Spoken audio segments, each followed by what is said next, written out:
Ha? May multiplier sila. Oo nga eh. Kung binila ko yung multiplier, iba dun sa nakastamp eh.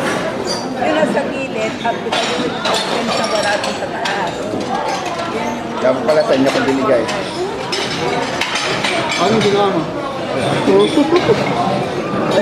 Si Papa ng bahay.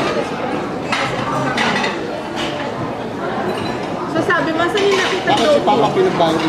Bibigyan na lang namin money sa bahay. Bibigyan namin pera sa bahay. No required.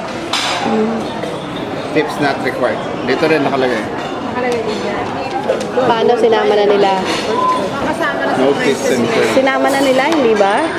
Hindi, tax na yung kasama pero siguro sa presyo. Sa umpisa, sa unang-una.